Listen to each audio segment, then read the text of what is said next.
All right. Hey, hi, hello, welcome in. I am Jessie, your new coach for today, and we are going to talk about health and wellness tips from an ex-trainer. So, hi, welcome over. I'm Jessie with Health and Hobbies, where I am finding healthy, balanced ways and actually putting them into practice this time to avoid burnout moving forward.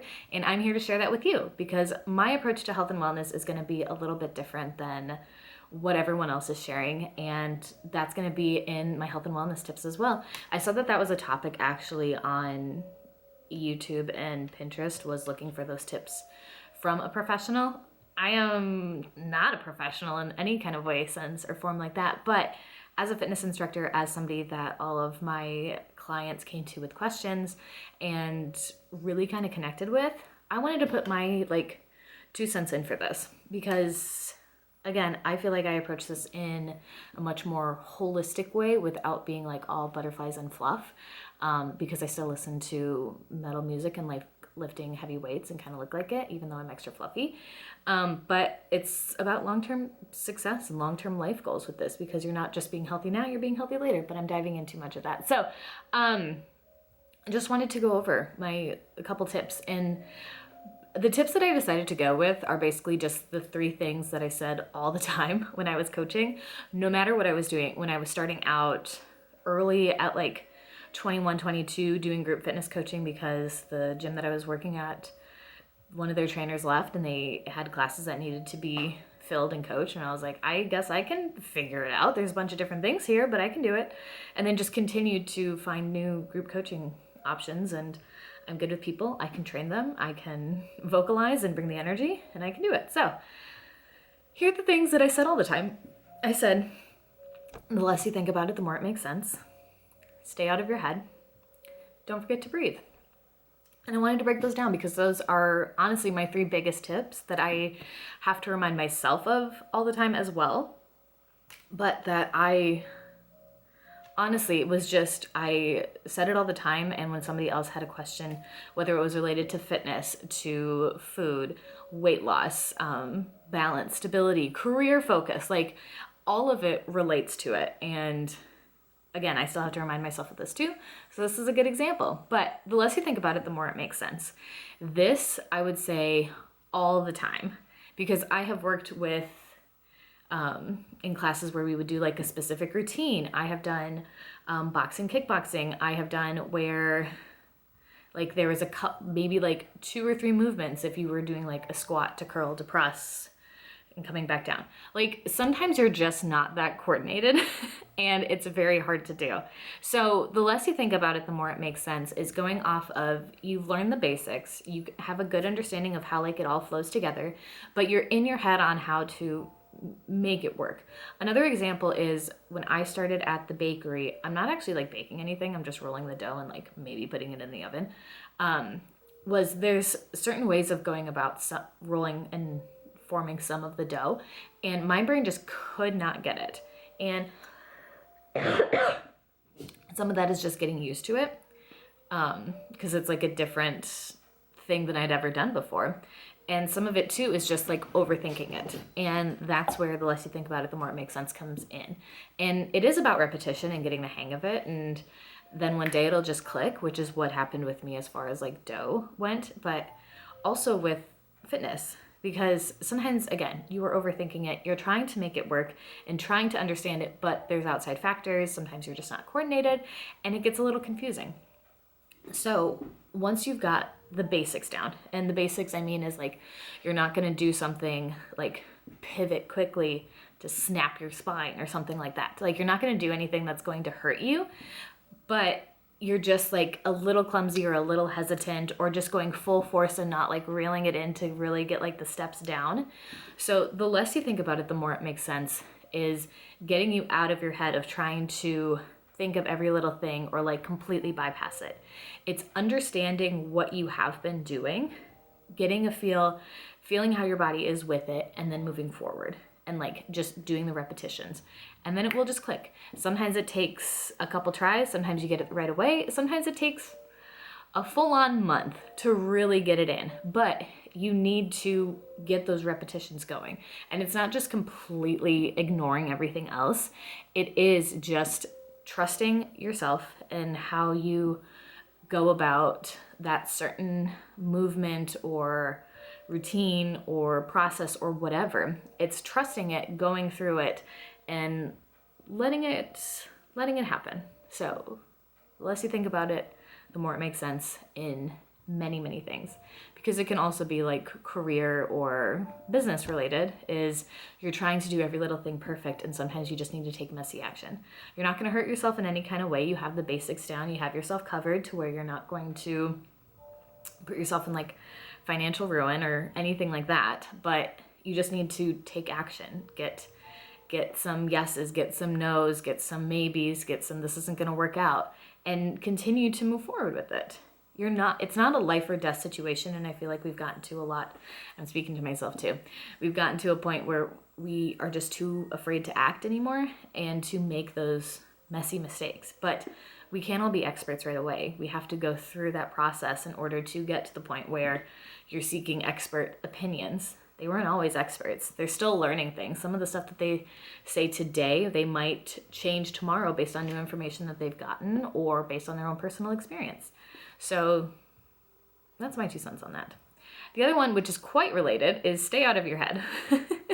This one I said a lot, and I still say to myself a lot, even just like personal dialogue. So when it comes to like health and fitness can be very therapeutic. Please ignore these guys that just decided to show up on my face.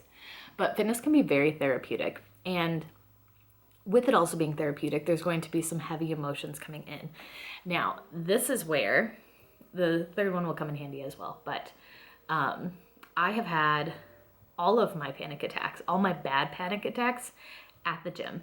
You want to know why? Because I was doing a physical activity with a high elevated heart rate, and all the stress and pressure of my life and of my existence and feeling like my world was coming to an end came up at that time too. So that heart rate got even higher. My breathing got even more rigid and less. So like it was hyperventilating, which causes that fight or flight reaction in your body, whether you feel like you're in a fight or flight or not.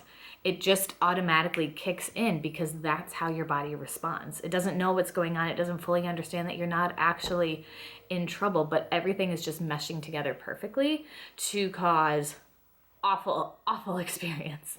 And I wish that I had somebody there, or I at least heard somebody, made eye contact with somebody that said like, get out of your head, it's gonna be okay. And I have done this for clients. Like I remember a few of them, because fitness is therapeutic, they'd come in on a bad day and I'd catch them just about to cry, or their eyes were super watery, or a single tear started to fall. I was like, when I was coming over to like make a correction or something, like a minor correction, not something that was going to like make or break their day or save their spine kind of thing, like just a minor adjustment to better themselves. But that wasn't the time. And it was, stay out of your head. Everything's going to be okay. Just focus on this. You're going to be fine. They went through it.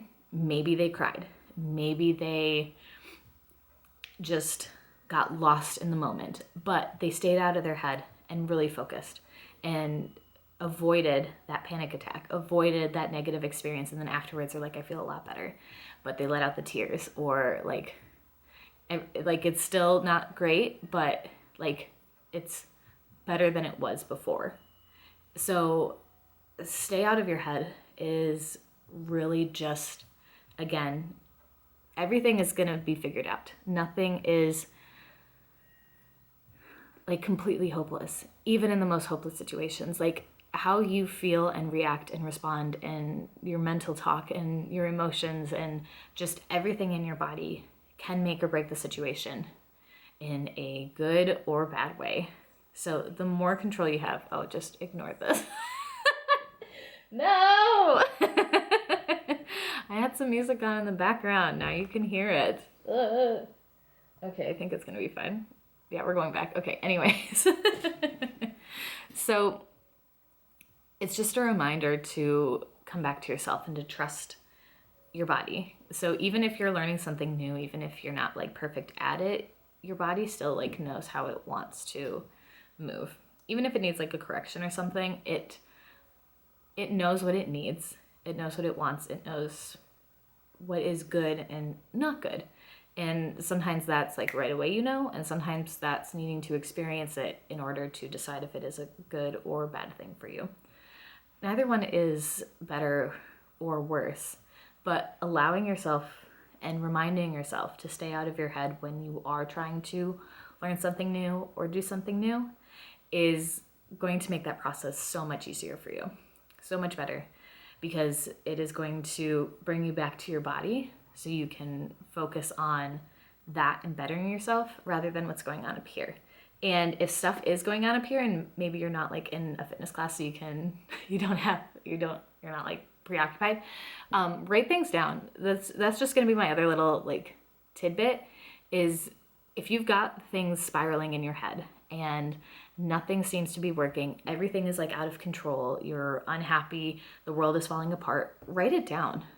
Write down all the major plot points, all the major negatives, all the things that you are afraid of and scared of and need to get done. Like write it all down. And if that's not enough, like write out your emotions and how you're feeling with it. Because once it's out of your head and can no longer spiral and move around and it's stuck physically on a piece of paper in front of you, it has so much less control. You can see things a whole lot quicker than trying to like grab them as they're like spiraling around and like latching onto other thoughts and other negative emotions. You're able to look at it and stop it. But if you're in your fitness class, like stay out of your head. Try to ignore it. Focus on your breathing. Focus on your movements. Focus on the form that your coach told you about. Or if you're just in the gym and working out, like focus on your form. Focus on the muscles. Focus on your breathing, because the third one is don't forget to breathe. Now, this isn't saying that I had people passing out because they were holding their breath. Like, you as a person know how to breathe. Your body will automatically do it. Sometimes you need to kick it back in to gear, but your body knows how to breathe. It's something it will just automatically do in order to keep you alive. But sometimes you need to remember. Like I said, when I've had my panic attacks, I wish I had somebody to remind me, to focus me back in and remind me to breathe. I had to do that myself.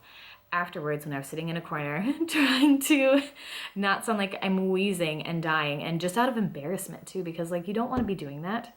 Like I was one of the fit ones in class. I was the one that could do it all, and because I was having a existential crisis, a bad period of time in my life, I was absolutely losing it, and that's not something you want to be doing in class. But if you have yourself to stop it, or you have a good coach who can see or acknowledge it or walk you through, you can avoid that. And it doesn't have to happen, and it doesn't have to sit in the back of your head.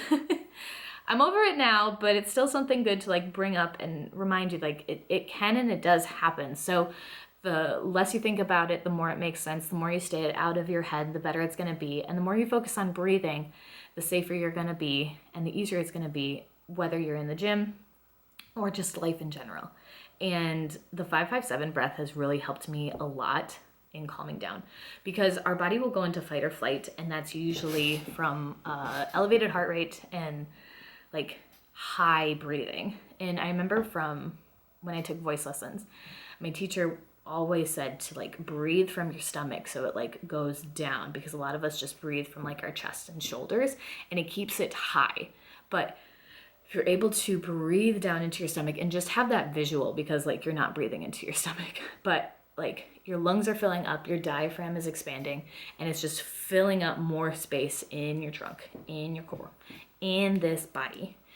And the more you do that, the more it's actually going to have a physical reaction to your body of calming it down.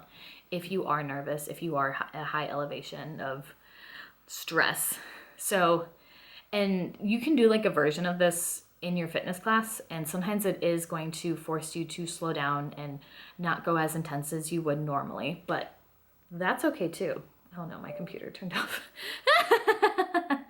But that's okay too. So the 5-5-7 breath is inhaling for 5 seconds, and it's not 1, 2, 3, 4, 5. It's 1, 2, 3, 4, 5, or 1 Mississippi, 2 Mississippi, like counting like that. So 5-second inhale, 5-second hold at the top, not like you're holding your breath up here, but like You filled up everything, 5-second hold, and then a 7-second exhale. So nice and slow exhale, pushing out all the breath, shrinking up the lungs, and then doing it again at least 5 times.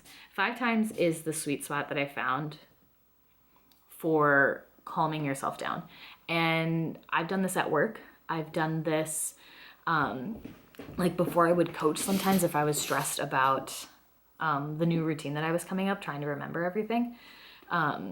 Before trying like my first new class, when I was in a stressful situation and I was going to work out just to kind of get through things, I would go slow. I would drop the weight. I would go really light. I would modify a bunch of stuff. And I would let the coach know too that like, hey, I'm not in a great spot right now, and I'm going to go lighter. You might see me go slow. You might see me like I had a back injury because I like tried to put pants on at one point. It's so annoying. But like, and I had to deal with that for like a month and was modifying a bunch of things when it was like absolutely painful because I could do better. But I let them know that, hey, like this is what's going on. Like, please don't yell at me or encourage me to go heavier because I can, because right now I'm not. Or even if like physically I could do something, but mentally I was just out of it. I was like, I'm just having a really bad head day, and I want to make sure that I can get through the workout without having a panic attack. I got to the point where I was that blunt and blatant with my coaches because that's what I wanted from my people too. So if I'm not willing to do that myself, then how can I expect somebody else to be that open and honest with me? And they were open and honest with me, saying like, hey, just so you know, I'm going through a really tough time and I'm not gonna like be able to do a whole lot. It's like, thank you so much for doing this. This is your time. Enjoy it however you want. I'm so glad that you're here. I hope you have a fantastic time. Let me know if you need anything, if you need help with modifications. I'm here for you, but I'm just gonna keep an eye on you, okay? Like, you need to put yourself first and be aware of yourself.